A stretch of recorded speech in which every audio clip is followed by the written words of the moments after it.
How's it going, everyone? Nick from Comic Culture here. We're going to do Nick at Night, the non-spoiler comic book review show. I'm going to go over all the books I read last week. You don't want to miss it. Stay tuned.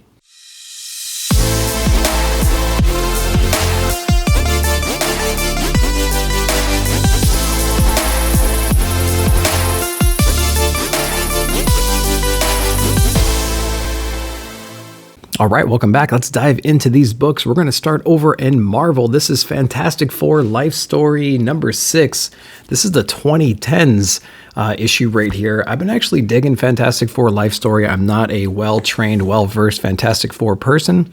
This is probably the longest I've ever read a Fantastic Four book. I've been told to read all kinds of stuff that took place a long time ago. Lots of classic stories out there. This is kind of my first dive in to see if I actually kind of want to do that. I've been telling you, this book has been pretty exciting for me as a new reader. Very, very condensed stories. This is issue number 6. This is Galactus has been defeated. All the heroes are getting old. Doom's kind of being a pain in the ass and developing all these Doom bots and trying to take over the world. And so all of our heroes have to kind of get together. They're all old. They're all, Reed Richards is like in a wheelchair. He's paralyzed. He's not able to do anything. Captain America's an old man. He's put up the shield a long time ago. But a lot of these guys got to get together. A lot of these hodgepodge parts of all these different Avenger teams and Fantastic Four and X-Men, they all have to get together and take out these Doom bots before they end up taking over the whole world. And so this issue kind of leaves you in that kind of a spot right there. They're taking out the Doom bots right now. And it's just kind of fun to see all these different people from all these different teams. You know, we have Miles, we have Ironheart, we have Carol Danvers, we have Iron Man. You know, we got the Thing coming in here. We got all this cool stuff going on. Lots of cool battles in this one. So I'd say if you're a new Fantastic Four reader, if you really haven't read any of the classic stuff and you kind of want to dive in and kind of get an idea of the flavor, of the emotion, of the overall stories, maybe just the high level points, I think these life stories are a really good place to jump in. It's got me definitely pumped up to read more Fantastic Four, and I definitely plan on doing that. So Fantastic Four Life Story, pretty solid so far. Keep going with Marvel. We have the X Lives of Wolverine issue number 2. I got that awesome variant cover as well. So X Lives is a little bit different than X Deaths. X Deaths was almost like a direct tie-in to Inferno, which I actually really enjoyed. It's kind of like a Jason Bourne episode, just with Moira McTaggart, right? So X Lives of Wolverine is basically Wolverine is being put under kind of like Days of Future Past style to different points in his past, and he's met psychically by Jean Grey, and he has to go on a mission to go save Professor Xavier, Charles, wherever he is at that moment. There's some reason why he needs to go and save him. We learn that he's not alone in this time-traveling scenario right here. Omega Red's been able to do it too. He's kind of like possessing the bodies of people around them, and they kind of take on his powers and everything. That wasn't really explained a whole lot in the first issue. We get a little bit more explanation of maybe how that happens in this issue. A lot of cool fight scenes in here. We have a lot of like Wolverine thinking of this opportunity as like a second chance to solve some of the problems, some of the things he's been kind of hanging on to his entire life, some of the mistakes he's made. And so I thought that was pretty interesting. You know, when you go back and you can have a second chance at some of the things that you've done, maybe you'd play it out differently, and maybe that kind of takes precedent over the main reason why you might be going back in time. And so we see a little bit of that in this issue too. So interesting way that they're handling this book right here. And they haven't really explained a whole lot about like why they're doing this. How exactly is Omega Red doing this? We have his intention, though. We kind of understand how he's kind of been betrayed and how he might want to screw things up. So we're getting a little bit of some answers here and there, but it's also adding a couple more questions each issue, which is kind of fun. We're getting some stuff resolved, and then we're getting some additional questions. So it's been a fun ride so far. I've been digging X Lives and X Deaths. I'll be seeing where this goes, and I'm wondering if these two books are going to kind of marry at some point, because they've been doing them every other week, and I know they're going to be a hardcover collection at the end. So I'm going to see if they kind of tie in together towards the end. All right, another big bad villain over from the X-Men universe. We have Saber-Tooth issue number 1. You know, this was kind of like on the hot seat for me, but I've been enjoying X Lives and X Death and Inferno and all that stuff lately that I thought I'd jump into here. I remember reading Hoxpox. I remember when Saber-Tooth got the council kind of like voted to get him sent down into the belly of Krakoa. It was pretty cool. I think the main thing was he was going to kind of like be paralyzed, but his mind would be fully awake. So it's kind of like a hell for somebody like this. Well, he is building his own version of hell in the belly or wherever it is of Krakoa right now. It's been pretty interesting to see his imagination kind of run wild. take revenge on all the different people that have wronged him in his life, just kind of over and over and over again. And he's actually quite literally building a hell, and he's the king of it down there in the belly. It's gonna be kind of funny to see what happens when he's unleashed and how he escapes and if he does. But it's been a fun ride to kind of see him completely off the chains, completely running loose down there.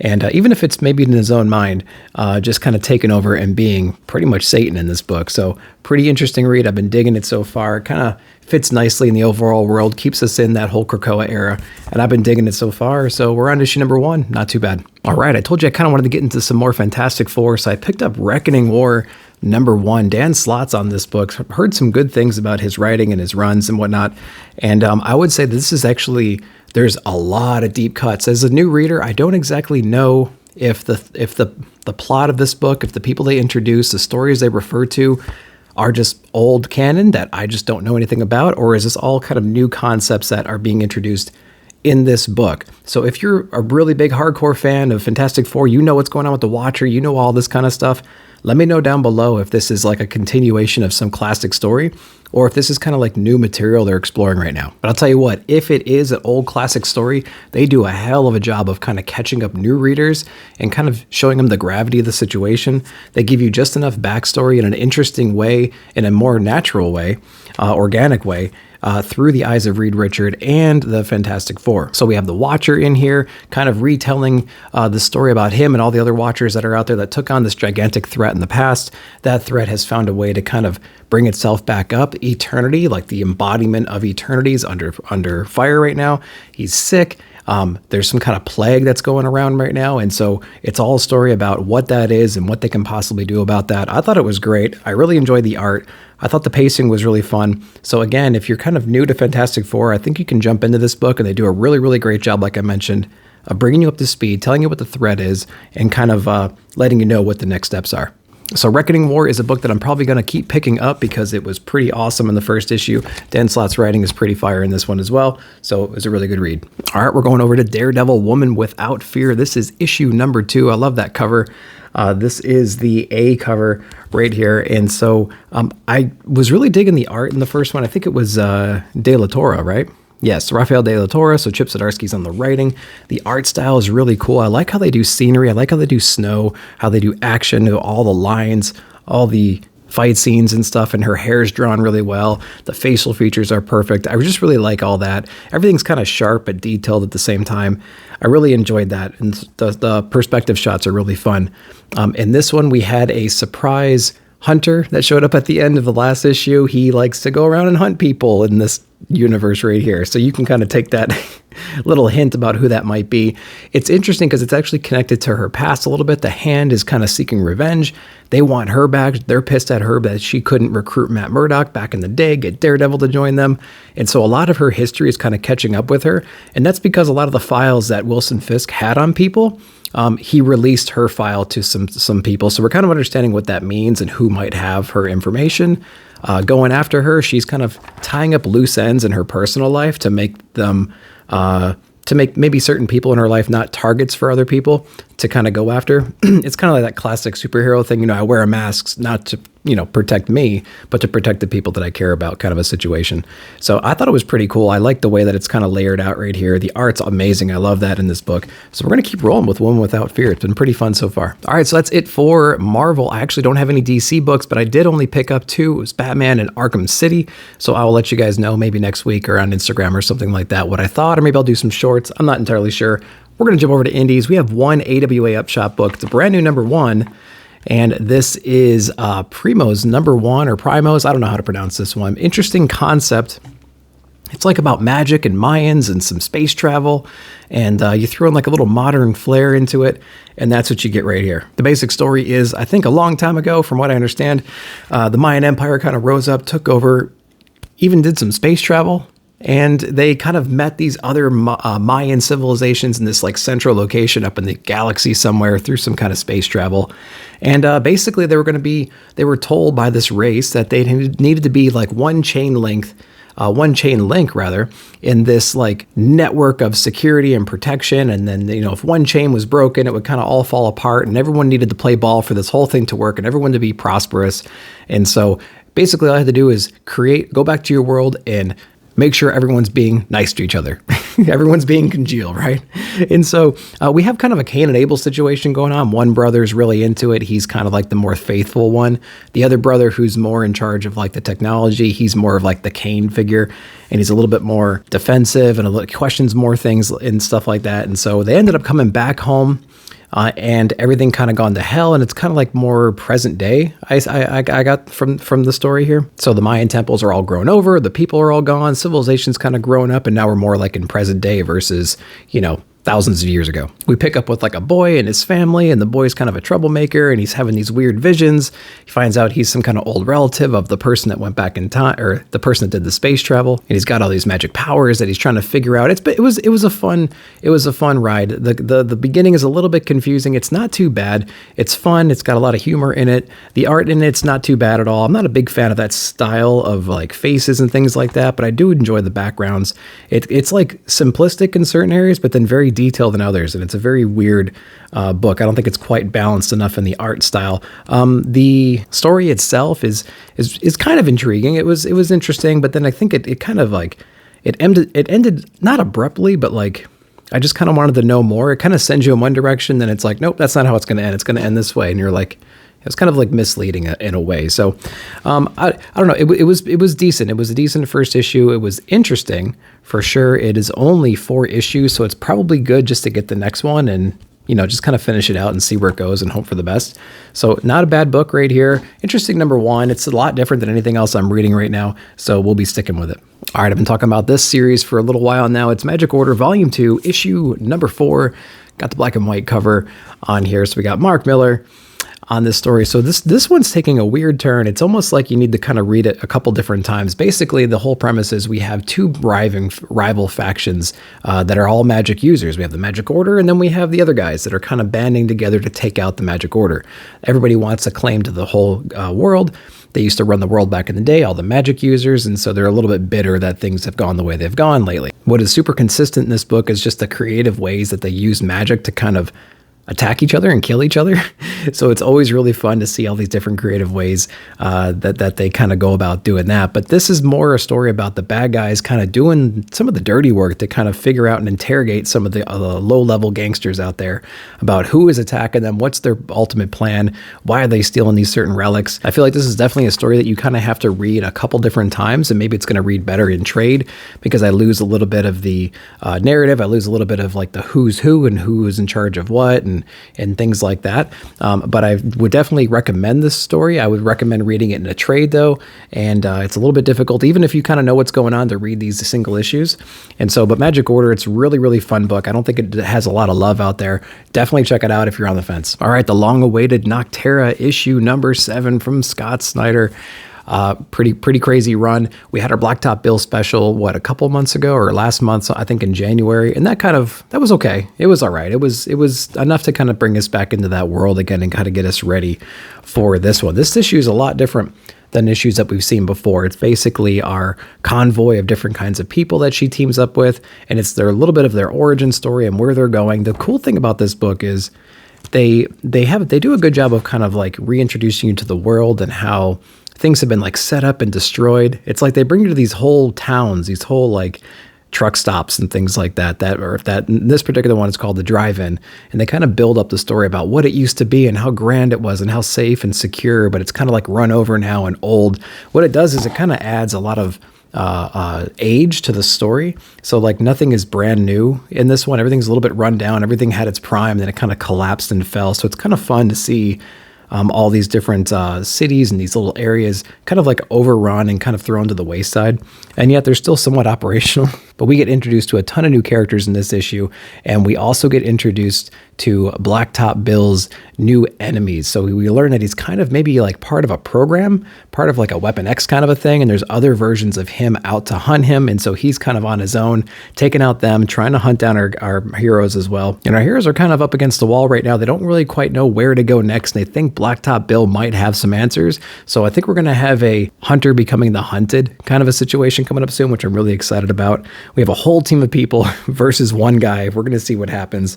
Nocterra, a pretty well fleshed out story. I've been enjoying it a lot so far. Issue number 7 is another great one. All right, going over to Image Comics, we have New Masters #1. I've been looking forward to this one. It was kind of on the hot seat as well until I went and saw it at the shop, started flipping through it, and I really enjoyed the art, and I said, okay, I'm taking a shot at this one. The story is rather interesting. It's basically about this colonizing folks. They were kind of going around. They crashed into Earth somewhere around the 21st century, sent shockwaves and debris and everything else, and kind of destroyed the Earth, kind of wiped out all the major cities. And some of the other cities, like in Africa and things like that, they kind of rose up a little bit there, and they kind of survived through all this chaos. And it's somewhat post-apocalyptic, and it has a lot of like scavenger type vibes to it. It's kind of like Star Wars Episode 7 when Rey's kind of going down into the different crashed and the different debris and stuff like that and trying to salvage stuff. It kind of opens up with a very familiar scene like that.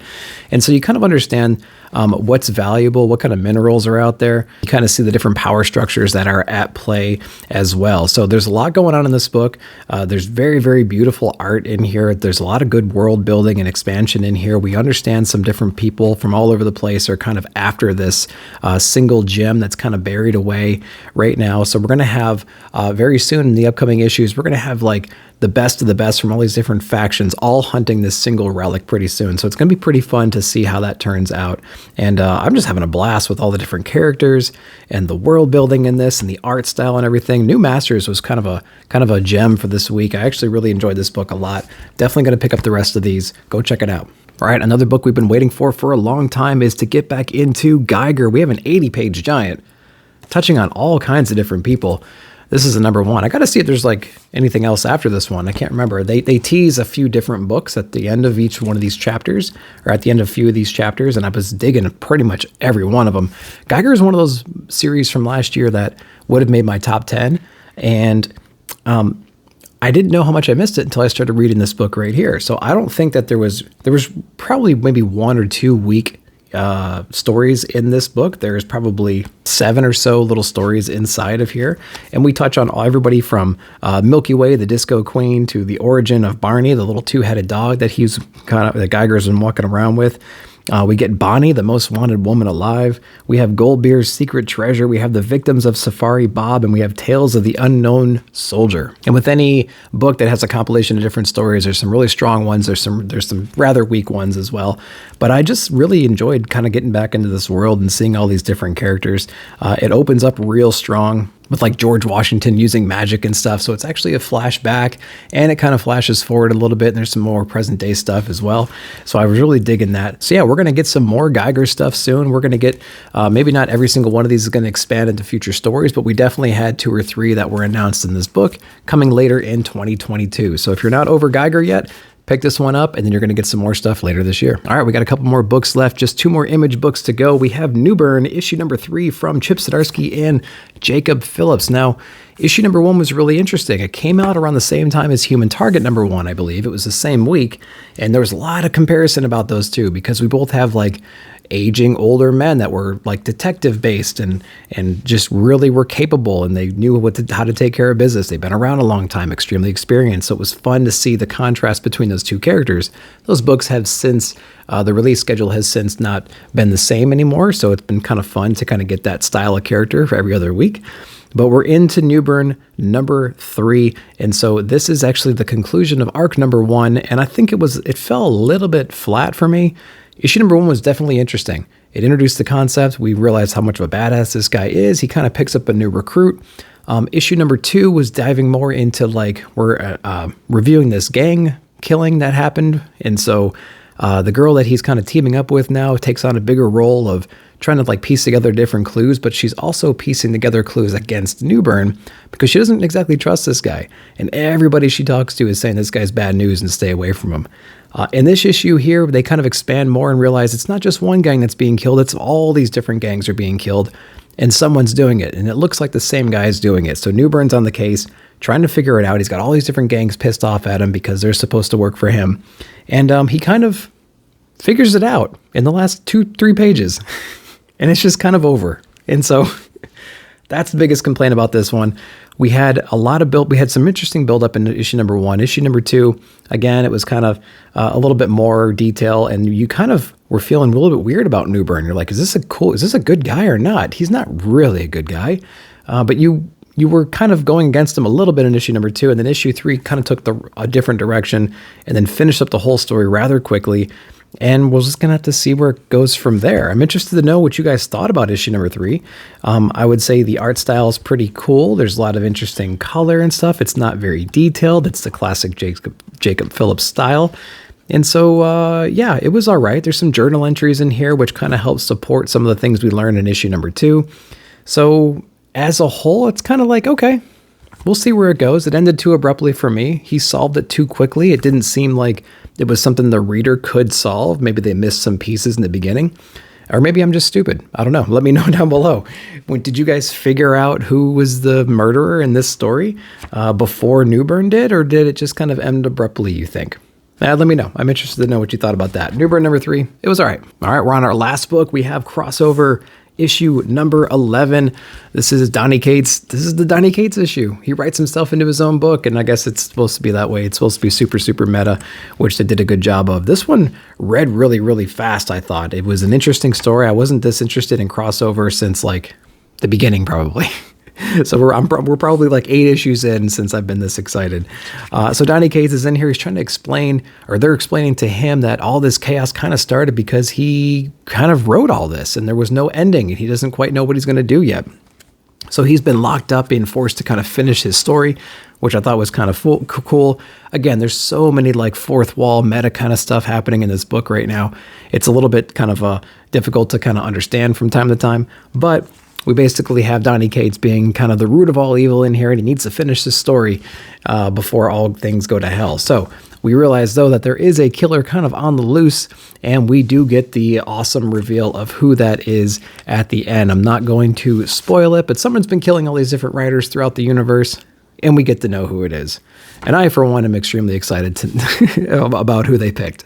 So crossover, I would say that if you enjoyed it in the beginning and you kind of like fell off of it, right around issue 10, 11 is where they kind of pick it back up, especially in this issue.